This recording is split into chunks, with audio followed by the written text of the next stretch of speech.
Hello, everyone. Thank you for coming to the Colorado Coalition for the Homeless Education Series 2025. This is our last session of 2025. We have these most months of the year, usually 8 or 9 times a year. And November is our last one as we look ahead to December for our annual vigils. So this will be our last one, and we really appreciate you taking time to come this afternoon or what's feeling more like evening as it darkens outside. Today's session is about hunger and food injustice. We have wonderful panelists who are going to speak on the topic. And as we usually do, we're going to start with a bit of setting the table for the conversation and then introduce our panelists. So now I'm going to go ahead and hand it off to my colleague, Andrew West, who is our policy associate at the coalition. And he's going to go ahead and frame the issue for us, get the conversation rolling before we all jump into the panel. So thanks, Andrew. Yeah, thanks, Alexis. And hey, everyone, how's it going? Andrew West. I'm a policy associate with the coalition, and I'm just going to give a bit of an overview on some data related to hunger and food injustice to sort of set the stage and set up our excellent panel today. A couple definitions of things we'll be talking about. Food insecurity really refers to the lack of consistent access to nutritious and healthy food that people need to live an active, healthy life. So it's really that lack of consistent food access. And then food justice is more talking about systems and ways that we can address structural barriers that obstruct people's right to food. And from this lens, we really view healthy food access as a basic human right. I'll give a couple data points here and shout out to Hunger Free Colorado for some of this data on this slide, the next slide, and throughout the presentation. Nationwide, there are about 42 million people who are experiencing food insecurity annually, and that includes about 13 million children. There's also really stark discrepancies across racial demographics, with about 1 in 5 Black individuals who live in a food insecure household. And we also know that Latinos are 2.5 more times likely to be experiencing food insecurity than non-Latino white individuals. So there's a racial justice component here, to be sure. In Colorado, about 11% of Coloradans lack access to reliable food. And in households with children, about 17% of those households have children who aren't able to eat enough food due to lack of affordability. So we know that, in addition to access, the affordability of food is a really big concern as well. And then about 7.7% of older adults, that's usually defined as those over 65, live below the poverty line and as such face a significantly higher risk of food insecurity. So I'll do a bit of a connection to hunger and housing, and we'll also talk about hunger and homelessness a bit later here. CCH has done a lot of work and put out a lot of materials and issue briefs talking about how housing and homelessness are related and how housing market conditions are really the main drivers that we see of homelessness. But we do know that it's not the whole picture. We know that housing expenses, while they are large, are only one part of a household's budget. And especially at high cost, you find that rent or other housing costs begin to compete with other critical needs like food, healthcare, transportation, and more. As a result, renters who pay more than half of their income towards rent monthly are about 23% more likely to face food insecurity. So when that housing budget is tight, other areas like housing become tight as well. And then children who are living in subsidized housing are more likely than their peers who are on the wait list for similar housing to be food secure. So it shows that once children get access to housing, they are much more likely to have food security. So again, makes a clear connection between hunger and access to food and access to housing.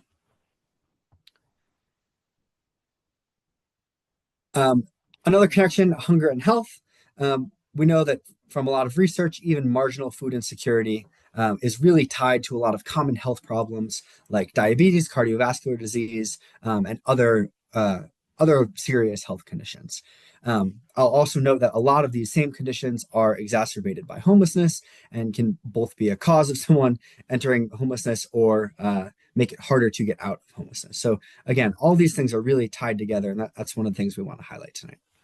Multiple reports have established clear links between lack of food access and mental health conditions like anxiety and PTSD, and that continues even after you have more access to food. So we find that having low food access at one point is something that is carried throughout life in times.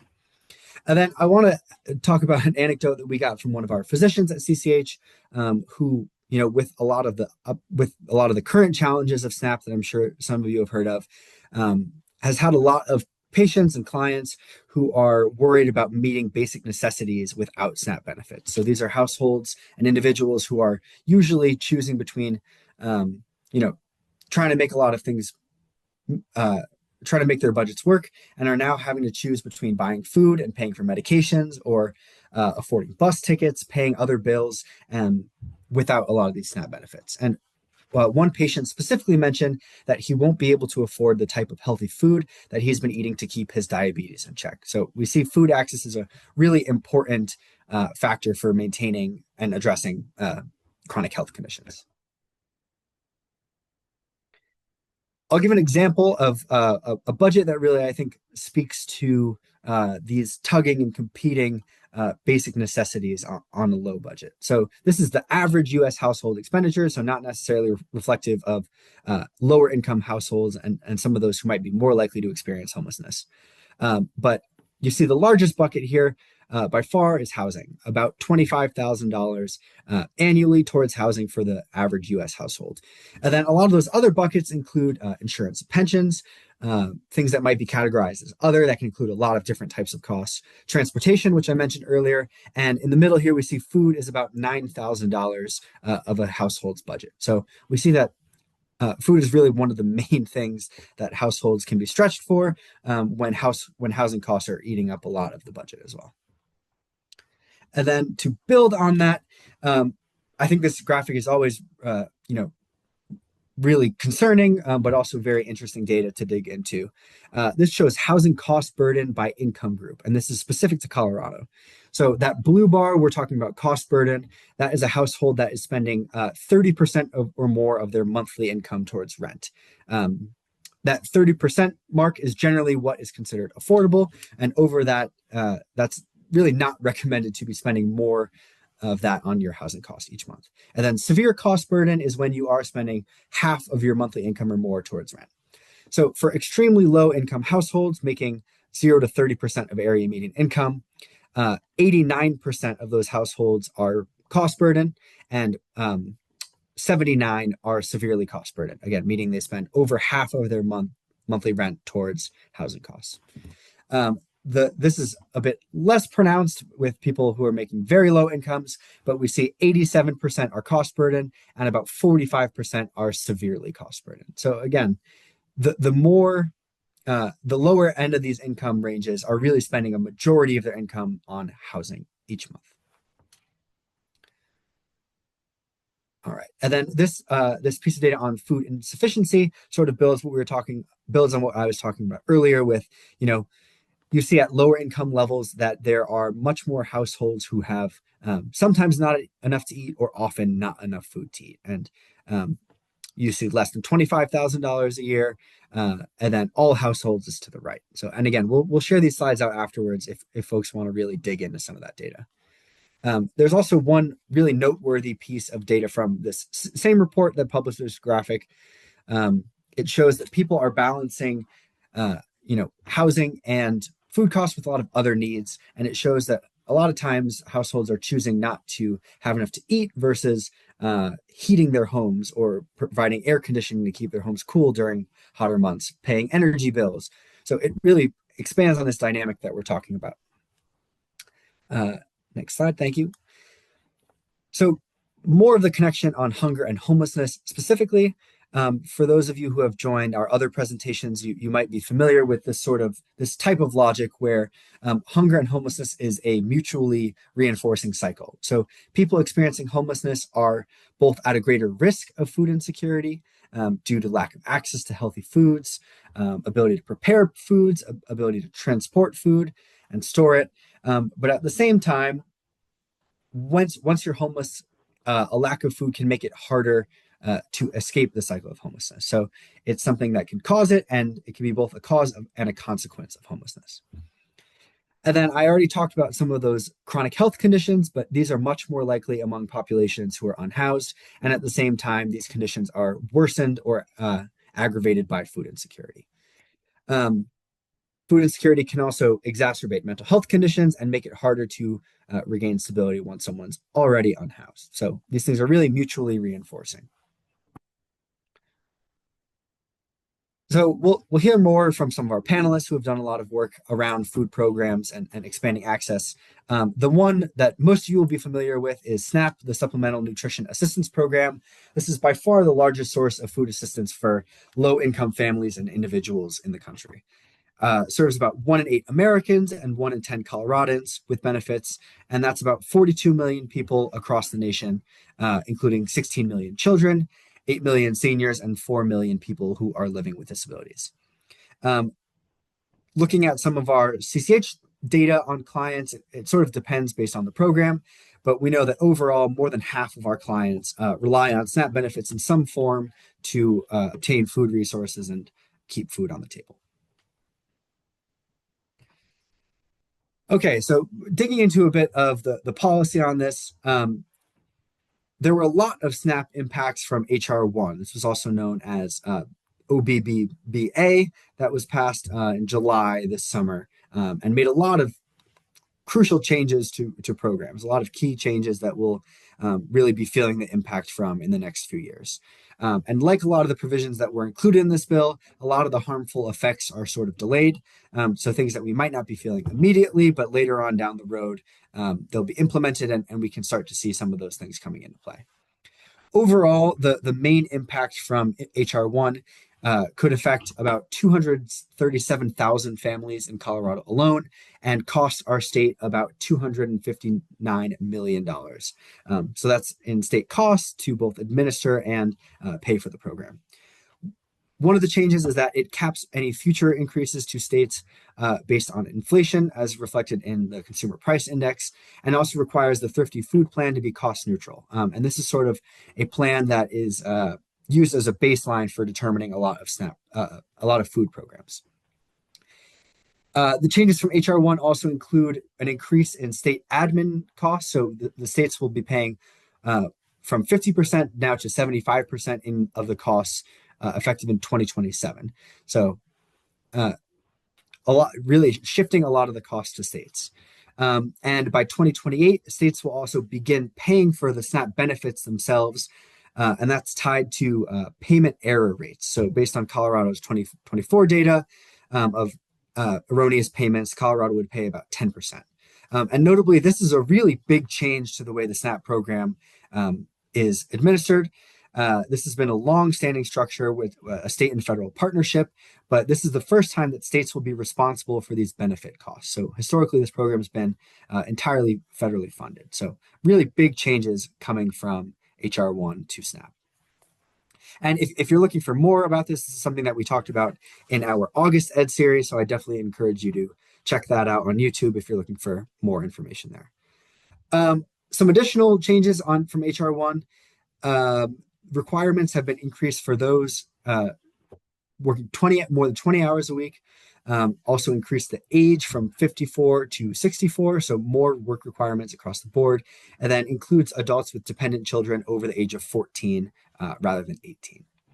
There are some exceptions based on national figures, and states are still trying to figure out how some of these work requirements will be implemented for different programs like SNAP and Medicaid as well.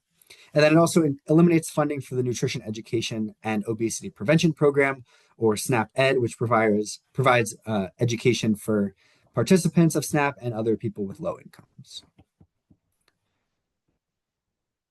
So that's a lot from HR 1 alone, but for those who have been following the news cycle pretty closely, there's been a lot of current updates that are really changing day to day and even hour by hour on SNAP.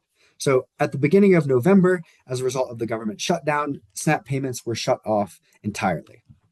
On November 3rd, there was a federal judge that ruled that the Trump administration and U.S. Department of Agriculture had to issue payments despite the government shutdown. And there was sort of a back and forth there where the administration initially threatened to defy the order and then sort of reversed course. And then later said that they would pay partial benefits while resisting the full resisting release of the full benefit payments.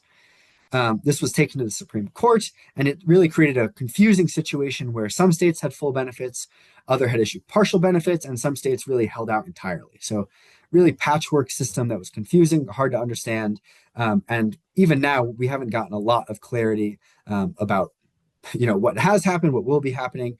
But we do know that as the shutdown has ended just in the last couple of days, this means that payments will resume. I've heard different estimates, but I'm hearing a lot of folks say in the next few days, likely sometime this week. A couple things that the state did, and I'll talk about some of Denver's efforts as well. Propositions LL and MM both passed at the ballot with very strong support. So congratulations. I know there are a lot of folks on this call who did a ton of work to get that passed. And we're really excited to see that program getting strong support at the ballot. LL allows Colorado to retain the money that they already collected for the Healthy School Meals program, which was previously approved, to continue offering free school meals throughout the 2025-2026 school year. And then MM, as a companion, supports the program beyond the school year by providing more funding for fresh ingredients, increased training, support, and compensation for workers in schools. And then there's also a component here that allows the program, if it were fully funded, to then allow some of those dollars to go towards the SNAP program. Sort of anticipating that HR 1 will have some potential cuts to SNAP, allows a bit more flexibility for this program once it's already funded. And then it provides some of that additional funding by limiting income tax deductions for households earning over $300,000 a year. So taxpayers below that income bracket will not see any change in costs. Okay. Other things the state did, the governor requested and JBC approved $10 million in general fund revenue to kind of fill a lot of these gaps during the time period where SNAP was not being paid. That funding supported food banks and pantries.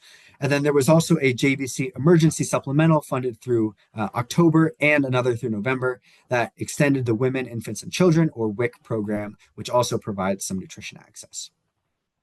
So the state did take some action to fill a lot of those gaps in the meantime while the government shutdown was occurring.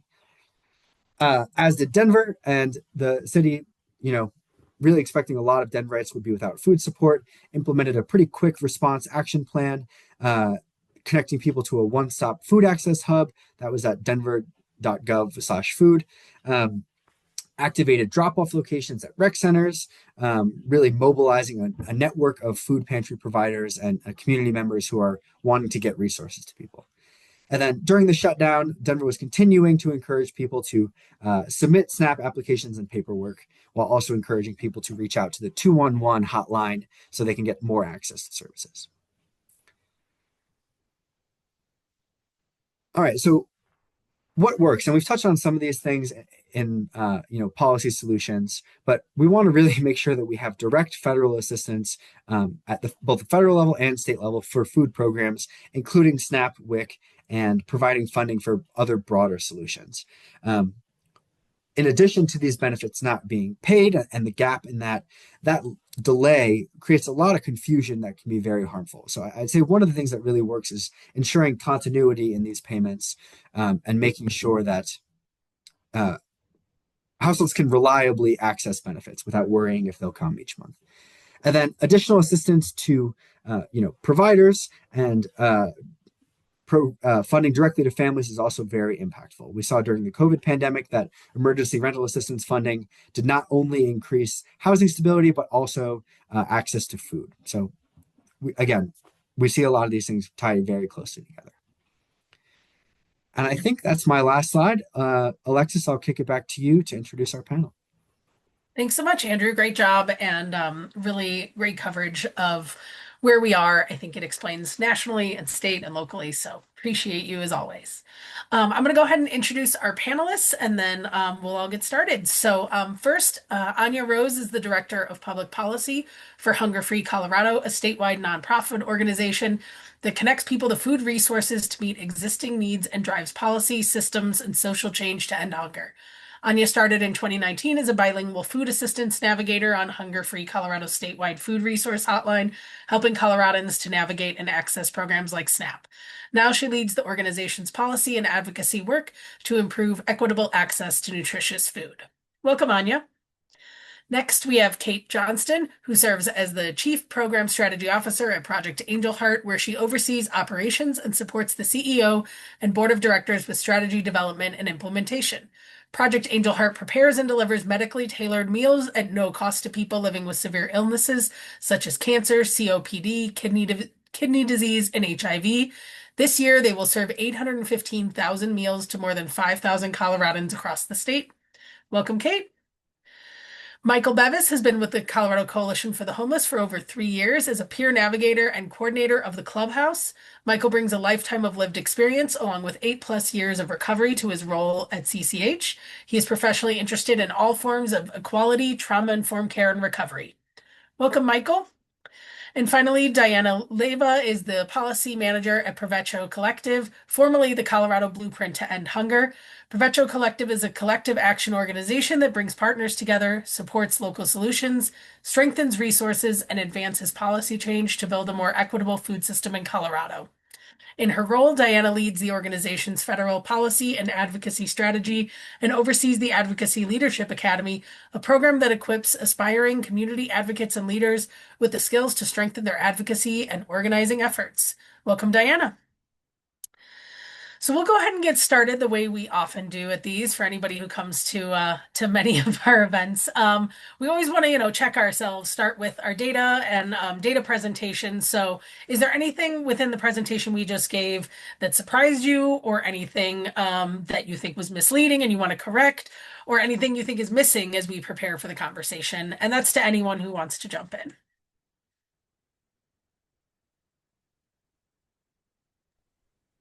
I can share. Yes. I definitely was not entirely surprised by most of the data because I think we've known for years just how affordable housing is getting further and further out of reach for the average working class family. But I will say the one piece of statistic that did surprise me was just how many renters are reporting that they're cost burdened by housing costs, and how many are expressing severely cost burden. And I think this really tells like a really big story of just the choices that working class Coloradans are having to make every day to simply survive, which Andrew called out in making those choices between food and housing. And I think we often hear like in the anti-hunger space for folks that are already unhoused, how using their SNAP benefits can be difficult because they don't have places to store food or cook food, right? But we don't really hear enough about those who are housed and are cost burdened and are having to make those choices and make their food budgets smaller. So that's just kind of what kind of came out for me with that presentation. Thank you.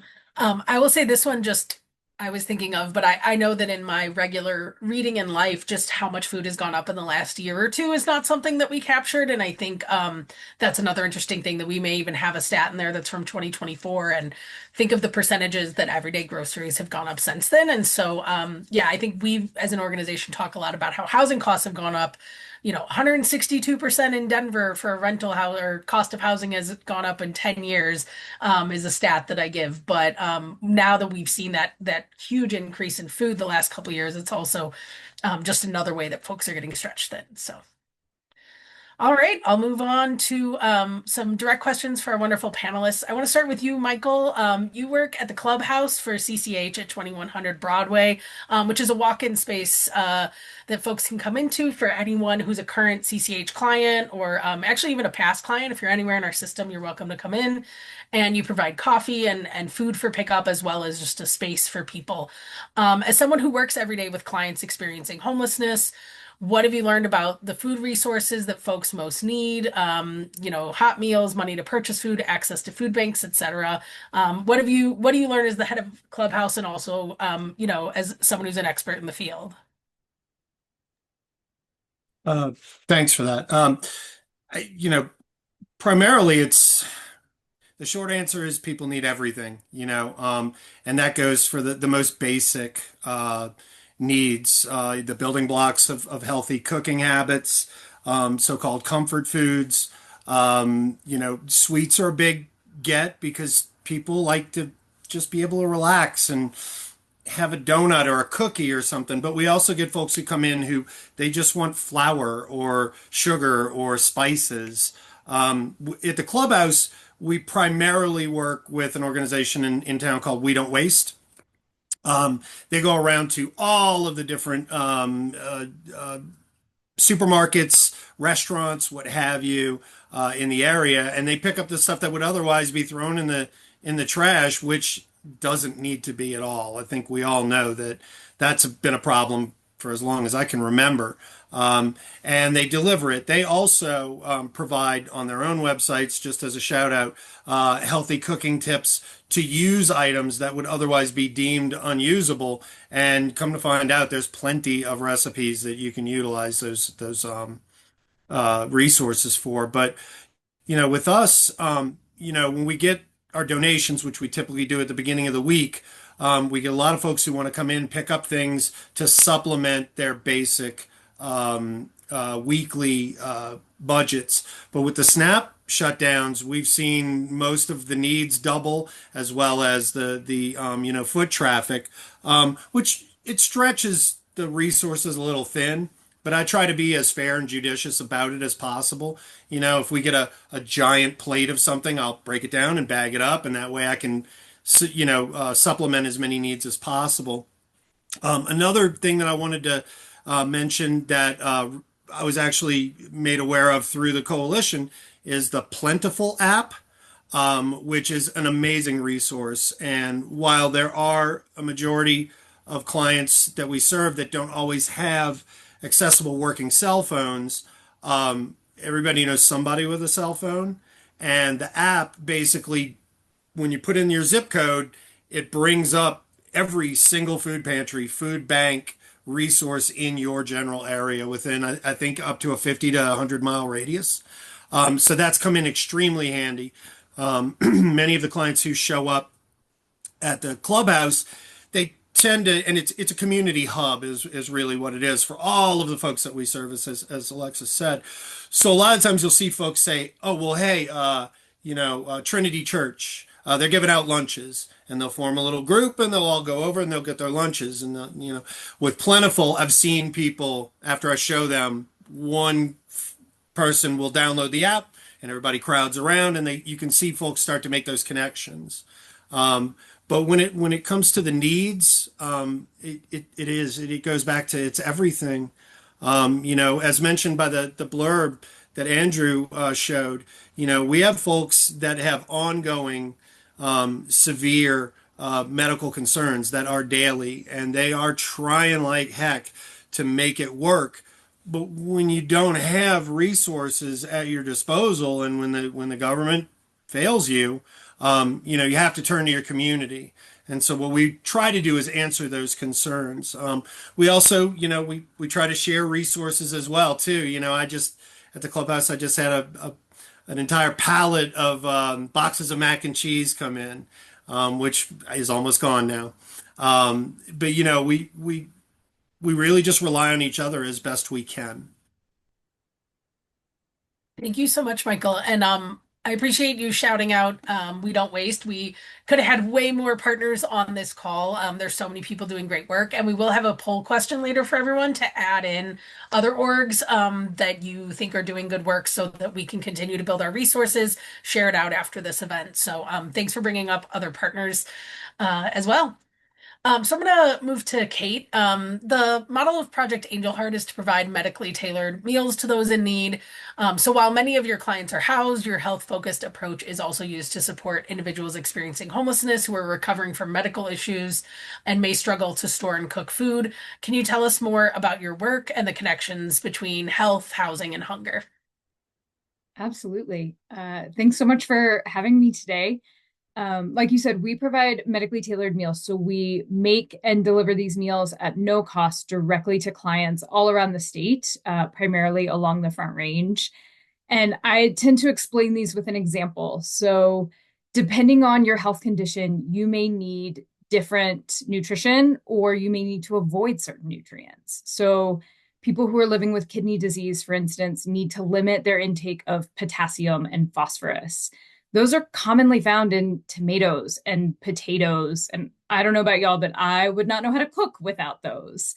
And so we will make different versions of meals that work for different needs. So our beef bolognese is typically made with a tomato-based sauce, but we will make an entirely different batch of it for our kidney clients with a roasted red pepper sauce. It's a very similar flavor profile. It looks the same, but it works for their medical needs. And we have over 200 unique diets that clients can choose from with the help of our team.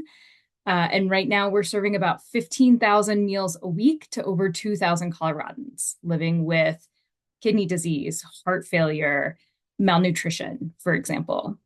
And we do this because hunger and nutrition are so closely connected to health.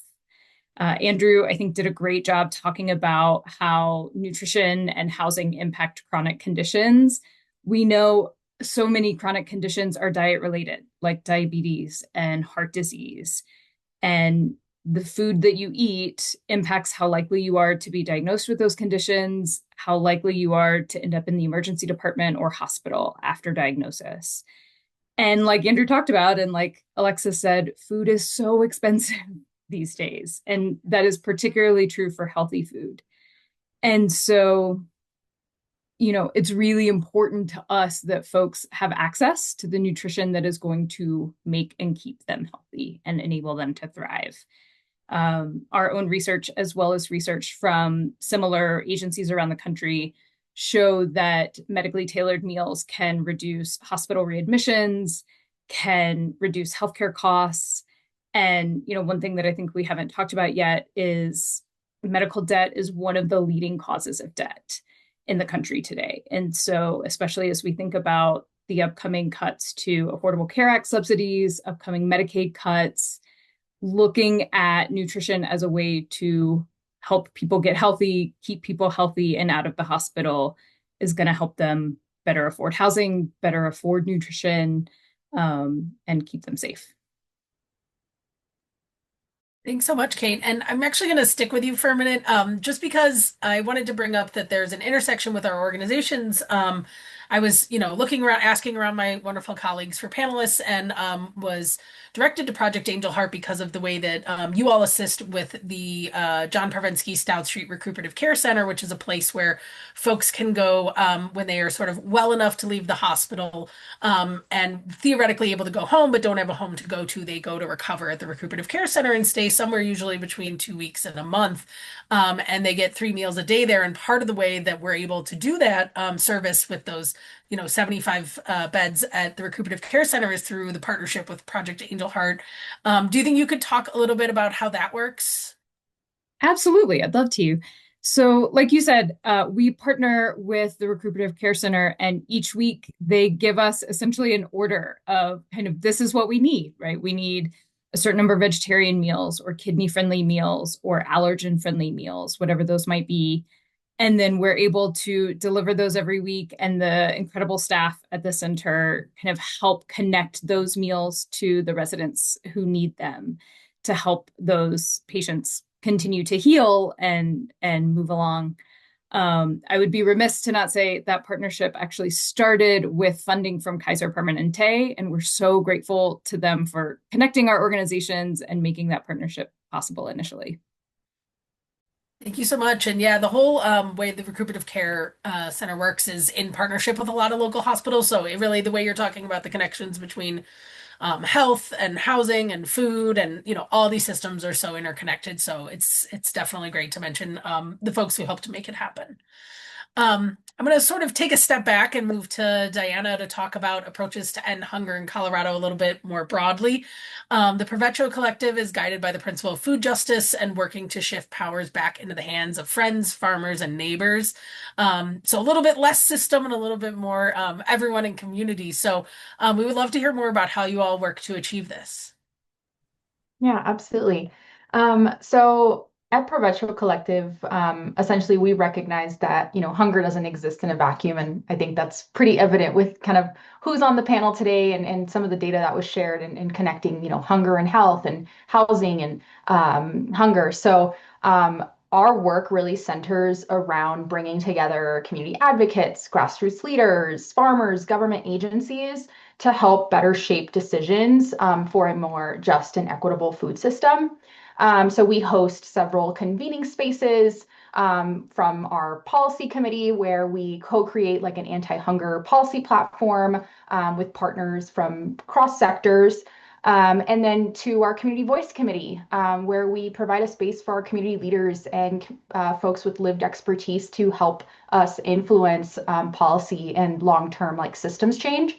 And so through these spaces, we have led several initiatives and projects, but one that I wanted to call out was our Food for Unhoused project team, which really helped us secure like a really major policy win earlier this legislative session or this year's session. So working with those housing partners and our food advocates, we were able to pass the Restaurant Meals Program bill, which would expand SNAP access for unhoused folks, older adults, people with disabilities to be able to use their SNAP benefits at participating restaurants for fully cooked meals. So once this program is implemented, folks can start using their benefits to purchase those hot meals at those restaurants. And so we're really excited about that. And we're looking forward to seeing how that will get implemented in the near future. And beyond advocacy, we also engage in capacity building efforts. We offer education, training, leadership development, like you mentioned, with the Advocacy Leadership Academy that I lead, which is tailored for our community advocates. So we do this both at the coalition level and at the individual level so that folks have the tools that they need to really help create a better food system. Thank you much. Excuse me. Thank you so much for sharing all that. I'll remind everyone that at the very beginning we had sort of the handles for everyone, but good opportunity if you want to follow any of our orgs or engage with them. That's like Diana mentioned, so many ways to get involved and learn, and so I feel like I'm not going to retain those. But if I sign up for emails, then I'll get a reminder every week. So just letting folks know if you're already on our email list, please check out our panelists as well. I'm gonna move and ask a question to Anya Rose. We're going even bigger, sort of looking out more about advocacy and policy. Hunger Free Colorado is a strong voice in the advocacy space for food justice in the state. Tell us about some of your legislative and advocacy successes, and then if you can, what's on the horizon for 2026. So yeah, let us know. Thanks so much, Alexis. Hi, everyone. I think for the sake of brevity and my own voice that I'm losing, I'll focus on one recent big victory that many of you all were part of, and that Andrew already touched on a little bit, but that is the passage of LL and MM, which is really the culmination. Although I think in policy and advocacy and systems change work, like there's never truly a moment of complete culmination, right? It is ongoing, it's iterative. These are long-term fights. But that was really sort of a really exciting success point in what's been a many-year effort to improve access to healthy food for Coloradans. And I think while we do take this big sort of systems change approach when we can, it starts with conversations, right? We run a statewide food resource hotline. That's where I got my start, and are having literally thousands, tens of thousands of conversations with Coloradans every year about what they're facing, how they're navigating or not navigating the systems and the resources that exist. And that's truly what informs what we decide to take on and how we build coalitions and what we fight for. And so part of what was really exciting about getting to work on a program like Healthy School Meals for All, I think, is part of what I saw working on our hotline and helping people navigate programs like SNAP was, one, they're incredibly valuable and important programs. And they're structured in a way that puts so much energy and administrative burden and thought behind keeping the wrong people out. When like we all just need food. We need good food, right? Like the reason our hotline exists is because crazy SNAP policies exist, right? And so it was really, really exciting to get to work on a policy that's truly for everyone and a program that's for everyone. And we got there because we asked a lot of questions, had a lot of conversations, and heard really clearly that when you create income cutoffs, you create stigma, you create people who are left out. You're never going to be able to create the right number for every community across Colorado that says, well, after that, you're good, right? And ultimately, like we all, and especially kids, deserve to be sitting at the table together and eating the same food and having the same opportunities and access there. And so that's part of what drove this push for Healthy School Meals for All, as well as being able to see what was possible during the COVID pandemic when there were federal waivers that allowed free school meals. And so seeing what happened there and the potential, but also some of the challenges with that, like it was still hard for schools to make that work. Their staff were overburdened and needed more compensation. Local communities wanted more of a say in what do these meals look like? Can they be more culturally relevant? Can they be more locally sourced? And so all of that got put into what do we want a Healthy School Meals for All program to look like in Colorado. And so that was passed back in 2022, but had such big uptake and coincided with peak food inflation. And it meant that we had to reassess and when the program came in over budget. And so that is what LL and MM were about. That was one that we thought we had a big win at the ballot. We weren't done, it turned out.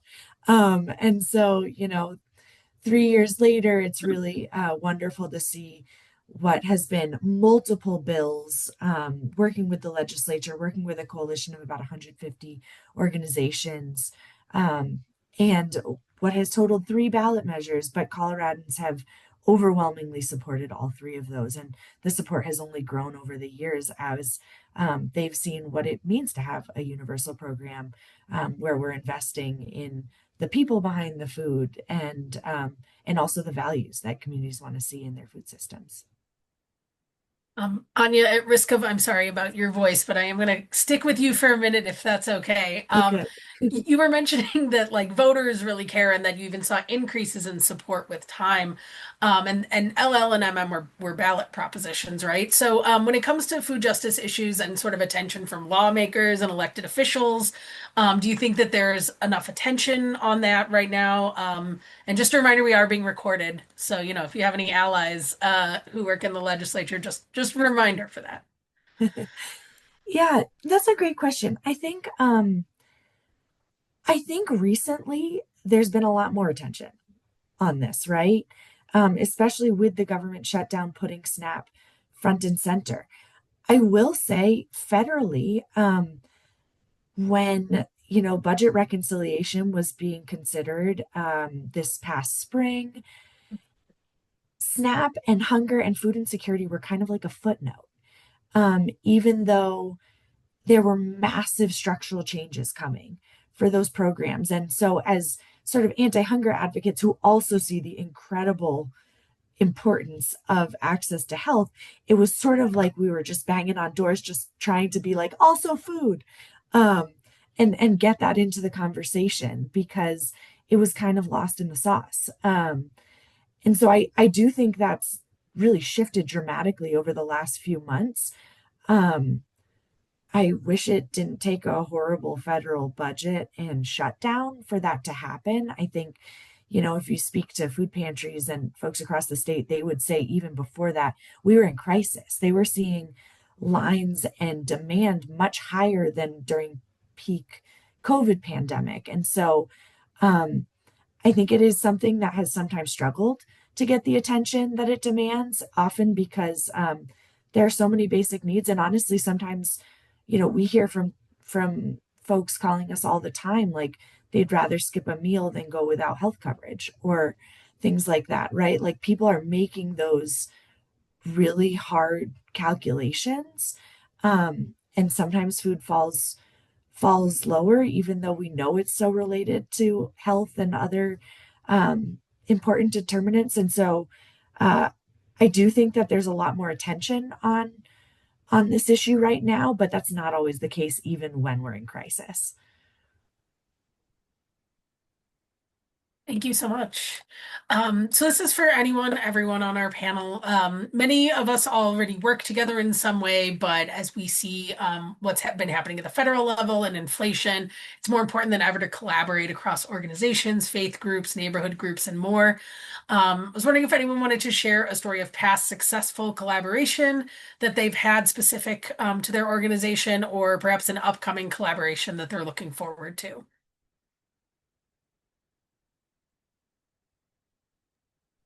I can jump in with a couple current ones that we're really excited about.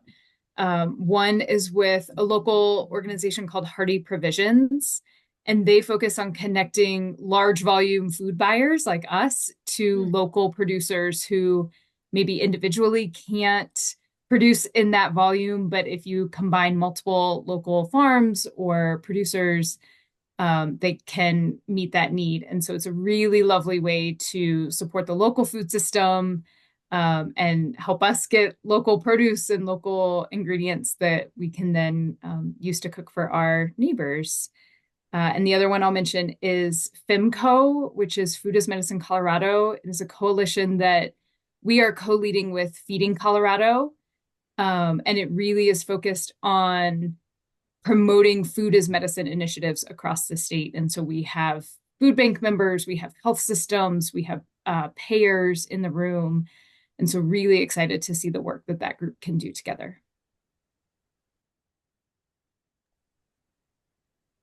I can share another example that's kind of ongoing, I would say, but I just think just speaks to the nature of like the need to have to collaborate cross-sectorally as a response to these federal cuts. So our organization joined a coalition that's being led by the Colorado Law Center on Law and Policy. So shout out to them to help provide policy recommendations to state agencies on how to implement these like new work requirement changes to both the SNAP program and also Medicaid. So just echoing like what Anya said about just those connections to between like food and health. And so I think this has been really a really good coalition because we've had folks from various sectors that have been contributing to this conversation to ensure that our state agencies have the information that they need to implement these changes in a way that reduces as much harm as possible and tries to keep as many people on both SNAP and Medicaid as these changes start to kind of get implemented. So really good partnership. And then I'm also really grateful for the partnership that we have with folks like Hunger Free and Nourish and Feeding Colorado. I feel like during this government shutdown, we mobilized really quickly and coordinated to ensure that our networks had up-to-date information about what SNAP benefits were looking like, what WIC benefits would the status would be, and so Anya, thanks so much for leading on that because I think that was just a really good example of us working together to ensure that folks were up to date on everything that was happening.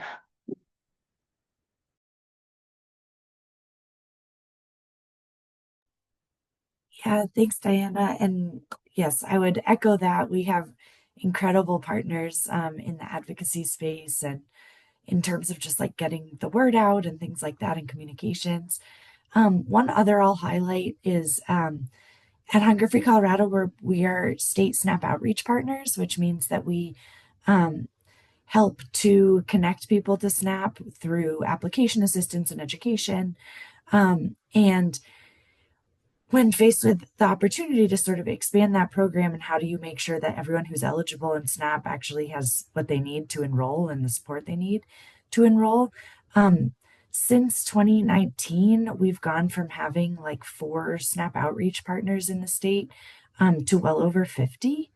And so we have groups in all corners of the state that either we connect with or they connect with the state or us or other SNAP outreach partners to actually provide that like on the ground, meeting people where they're at, assistance in their own communities and shape it as makes sense where they are. And so those partners range from like family resource centers to WIC clinics, to day shelters, to county health departments, and has been a really cool partnership that's really grown in recent years. That's great. We will ask you perhaps for the link to your website where you list all your partners, because I know that, as we many years ago started moving this our education series from in person to online for, COVID reasons, but we've kept it online because we do find that we're able to reach more people across the state. And that's a group of folks that we weren't able to really be impacting before when this was an in-person event. And so knowing that, Colorado communities need incredibly different things depending on where they are. That you have that many partners across the state is really wonderful, and I know will be appreciated by people who join. Um, so we're gonna do a little pause for a poll question here. We just heard about a bunch of great organizations, but we kind of want to keep that going. So what other organizations are doing great work on food justice? We'll share them out after event. This is sort of type it in here. Also, if there's anything you're doing in community, I was recently walking around my neighborhood and there's talk of turn your little libraries into little food banks and put out a basket that's take what you want, and not just the house that put it out, but other neighbors are putting it in. I think this couple of weeks has really shown sort of the worst of what's happening and also the best in the way that organizations have come together and community members. So yeah, if you have organizations or just approaches that you can recommend, please type them in and we'll just take a minute or so and let folks do that.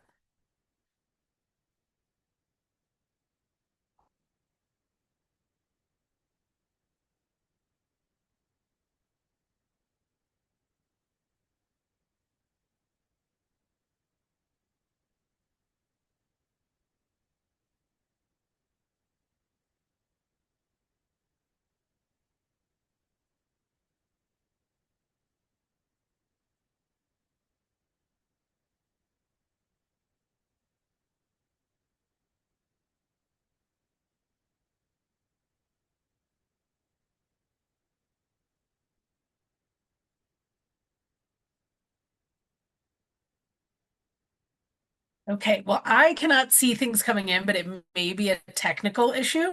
So we're gonna roll along into our Q&A and then maybe I'll come back if I see some things come in. Um, we don't usually do the polls, but we started it last month with our Good Neighbor series. And so we thought we'd try it this month. I'll also mention we had a couple panelists last month, Same Cafe and the Network Cafe, and both of those are really great here in Denver, but specific to Denver. So we have a question from Camille. Wants to know if there's a site where volunteer opportunities are listed. This person wants to consistently volunteer their time, but is having trouble finding opportunities after working hours. They want to know ideas of ways to help. And they put even more information, proficient in Microsoft and Google Suite and commit to 5 hours a week. So do you all have opportunities, your organizations, or know of other places to assist? We definitely have opportunities. Project Angel Heart uses 400 volunteers a week to get our work done. We have opportunities in the evenings, chopping vegetables. We have opportunities on the weekends, delivering meals directly to clients from Fort Collins and Greeley all the way down to Pueblo. and throughout the week as well. So I would say folks who are interested, visit our website. It's projectangelheart.org/volunteer, and you can find information there. You're also welcome to reach out to me directly. Great. I'll just mention in the chat, we have Jesse added that Fridays and Sundays Spirit of the Sun does a food share, and you can pack food or deliver. We also at the coalition, I don't know if we have out of working hours, but I do know that some people do volunteer at the Recuperative Care Center and work in the kitchen, and clients who stay there also volunteer in the kitchen if they're interested. So those are opportunities there. And I personally have done Urban Peak where you can make a meal, but that was a few years ago, so I hope they still have that opportunity. It was a great opportunity to get together with some friends and you could buy the food and then cook the food and then serve the food. So it was really sort of beginning to end to help folks with that. Anyone else have suggestions for volunteer opportunities?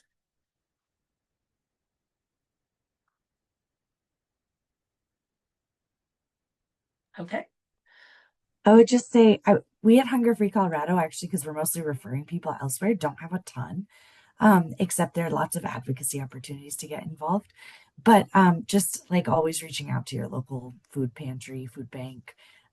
They might have weekend distributions or packing or things like that. And we get calls on our hotline too of people just trying to find volunteer sites and can help navigate that there as well. I'll also mention there's a number of us who work in the advocacy space. So, we here at the coalition have been doing a weekly thread of asking people on our list to try to write to legislators and ask for changes around a variety of needs, but food has certainly been top of list for a while. And so I would say many of the orgs on here, if you want to join their lists, and that's a thing that you can do anytime is write to your legislators or go to in-town, go to city council or go to any sort of town halls is always effective. Sending a physical letter is very good. There's always some way to help. We also have a comment that Monday evenings in Denver, Mutual Aid Monday provides food near Civic Center Park to people experiencing homelessness. So I believe you can, it's mutual aid, so I believe anyone can join in and help with that as well. Okay, we don't have a ton of questions, which, I'm gonna take to mean we did an amazing job covering it, but I'm gonna give an opportunity for any panelists. If there's anything you want to add, this is sort of our last question a lot of times is kind of, we see people here on our webinar audience who are people who work in the sector, people who need food resources, community members just looking to help in big and small ways. Is there anything else you recommend to those joining our webinar tonight outside of what we've already discussed?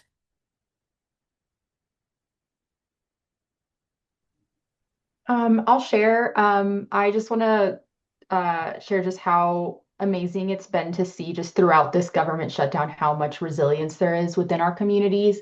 I've seen, like you mentioned, like those pop-up pantries. My local coffee shop started a pantry. So I think just like to never underestimate the power of community that's very committed to change. And so for any folks that are watching and aren't familiar with our work at Provincial Collective, I'm happy to share a link to our website so you can explore some of the committee spaces that we have. We have things ranging from data all the way to policy. And then if you're really not sure which space you want to join and you want to just speak to one of our staff members and learn more about the work we're doing, I can also share a sign up link for that as well.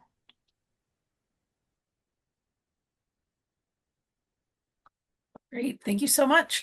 I did get a couple of answers that came into the poll that I couldn't see, but someone else could. So we got answers for music for food, same cafe, cats not cops, food not bombs. So more there. And then, as I said, we'll put those in the summary email we send out.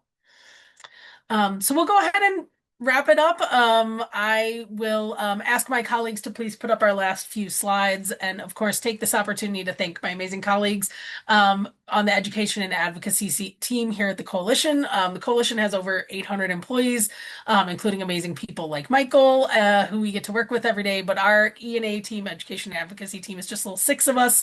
And so Gabriella, Shannon, Andrew, Aubrey, and Kathy, thank you all for doing this throughout the year. I think this was our 8th one of the year, and we'll start up in January right away with one about legislative session to get the preview going for 2026 leg session. So we'll take a short break and be right back. For December, we always do the Homeless Persons Memorial Vigil on the 21st, which is the longest night of the year. This year it is on a Sunday. So we do it around sundown. If you are in town, please do come. We honor everyone who passed away in the previous year, and have a program so that everyone has a service for them, regardless of whether they're represented there or not by individuals who knew them. So please join us for that. This year, we are also really proud to be partnering with the Memorial Blanket Project, which is a national organization that selected Denver this year as the site. And so they put out somewhere around 1,000 blankets that are put out as an art display on the 21st each year in a different city. And so it's sort of an art installation and a memorial as well. And there's still time to make blankets if you're a blanket maker, and you can just bring it on the day of and lay it out.